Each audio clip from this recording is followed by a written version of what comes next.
സിനിമയല്ലേ ഇപ്പം രാഷ്ട്രീയത്തെക്കുറിച്ച് പറഞ്ഞാൽ ഇഷ്ടമുള്ള ഏതെങ്കിലും രാഷ്ട്രീയ നേതാവിനെ കുറിച്ച് പറയാമോ? ഇഷ്ടമുള്ള കാരണം ഞാൻ ചോദിക്കാൻ കാര്യം കൂടെ ഉണ്ട്. കാരണം എല്ലാ മിമിക്രിക്കാരെയും പോലെ അല്ല. കാരണം ഞാൻ സലീമിന്റെ മിമിക്രി ചെറുപ്പത്തിലേ കണ്ടിട്ടില്ല. അപ്പോൾ ഈ രാഷ്ട്രീയ നേതാക്കന്മാരെയൊക്കെ അനുകരിക്കുന്ന ഇപ്പോൾ ഒരു ഫാഷനാണല്ലോ.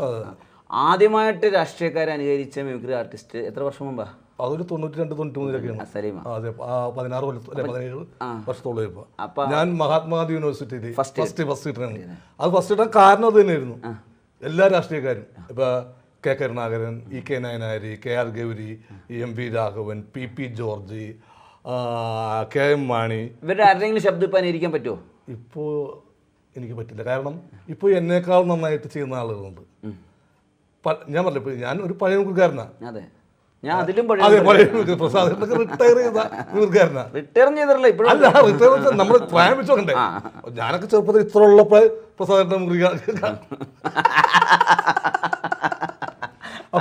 അപ്പോൾ ഞാനൊക്കെ മിമിക്രി ഇത്ര ഉള്ള പയ്യനെ കണ്ടവൻ അവനാണ് ഇന്ന് ഈ എൻ്റെ പ്രായം ഇപ്പം എല്ലാവർക്കും മനസ്സിലായി. ഞാൻ അത് കട്ട് ചെയ്ത് കളയാം, അതിൻ്റെ ബാക്കിയുള്ള ഇടുള്ളൂ. അപ്പോൾ ഇന്നത്തെ പിള്ളേർ എന്ത് പെർഫെക്റ്റ് ആയിട്ടാണ് കാണിക്കുന്നത്. ഞാൻ അത്ര ഒന്നും പെർഫെക്റ്റ് അല്ലായിരുന്നു. പക്ഷെ അന്നത്തെ കാലഘട്ടത്തിൽ അത് പെർഫെക്റ്റ് ആയിരുന്നു. അത് കാരണം അന്ന് TV അധികം ചാനൽസൊക്കെ വളരെ കുറവാണ്. ഇങ്ങനെ ഇപ്പോൾ അതല്ല, എല്ലാ ചാനലിലൂടെ രാഷ്ട്രീയ നേതാക്കന്മാരുടെ ശബ്ദങ്ങൾ കേൾക്കാം, അവരുടെ ചേഷ്ടകൾ നമുക്ക് മനസ്സിലാക്കാം. പക്ഷെ അത് അന്നൊന്നും ഉണ്ടായില്ല. അവരുടെ എല്ലാ കലാപരിപാടികളും ഞാൻ KR ഗൗരിയുടെ പ്രസംഗം കേൾക്കാൻ വേണ്ടിയിട്ട് 10 യോഗത്തിലോളം ഞാൻ പോയി.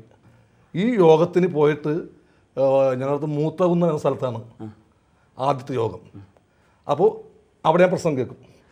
പ്രസംഗം കേട്ടിട്ട് അവർ കാറിനാണ് പോണത്, ഞാൻ ബസ്സിനാണ് പോണത്. അടുത്ത സ്റ്റോപ്പ് അണ്ടിപ്പള്ളിക്കാവാണെങ്കിൽ ഞാൻ പറൂർ വന്ന് നിൽക്കും. ഞാൻ പറൂർ വണ്ടി ഇറങ്ങും. അപ്പോൾ അണ്ടിപ്പള്ളിക്കാവിൽ KR ഗൗരവം പ്രസംഗിച്ച് കഴിഞ്ഞിട്ട് പറൂർ എത്തുമ്പോഴേക്കും ഞാൻ പറൂര് എത്തിയിരിക്കും. അവിടെ ആ പ്രസംഗം കേട്ട് അങ്ങനെ കൂത്താട്ട് കൊടുത്ത് വെച്ചാണ് എനിക്ക് ഈ സാധനം പിടുത്തം കിട്ടുന്നത്, നമ്മുടെ സൗണ്ട് പിടുത്തം കിട്ടുന്നത്. അങ്ങനെ ഞാൻ നോക്കി ഇങ്ങനെ വന്നിട്ട് കേരളത്തിൻ്റെ എന്ന് നോക്കി ഓക്കെ ഇപ്പം പറഞ്ഞല്ലോ. അപ്പോൾ ആ പഴയതിൻ്റെ ഒക്കെ എന്തെങ്കിലുമൊക്കെ അവശിഷ്ടങ്ങൾ കിട്ടുന്ന പുറത്തേക്ക് പോകുന്നതാണ്. അതേപോലെ MV രാഘവന പാർട്ടിയിൽ നിന്ന് പുറത്താക്കിയ സമയം ഉണ്ടായിരുന്നു.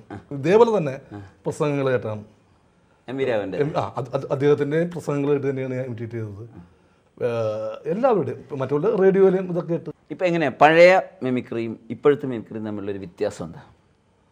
പഴയ മിമിക്രി ടൈപ്പ് റൈറ്റർ ആണെങ്കിൽ ഇപ്പോഴത്തെ മിമിക്രി കമ്പ്യൂട്ടറാണ്. കാരണം പണ്ട് പറയും പഴയ തമാശകളാണ് നല്ലത്, ഇപ്പോഴത്തെ തമാശകളൊക്കെ എന്ത് പഴയ ഫ്രണ്ട്ഷിപ്പൊക്കെ. ഫ്രണ്ട്ഷിപ്പ് അത് ഇത് കാരണന്മാരുടെ ഇതാണ് സംഭവം. ഈ ഇപ്പോൾ എന്ന് വെച്ചാൽ ഡിറ്റോണോ ആ പിള്ളേർ കാണിക്കുന്നത്. കേരളാരെ വന്ന് നിൽക്കുന്നു തോന്നുന്നു. പണ്ട് അങ്ങനെ ഉണ്ടായില്ല സംഭവം. ജുബിട്ടിട്ട് എല്ലാ നടന്മാരും ഈ ജുബിയെ തന്നെ കാണിക്കലായിരുന്നു.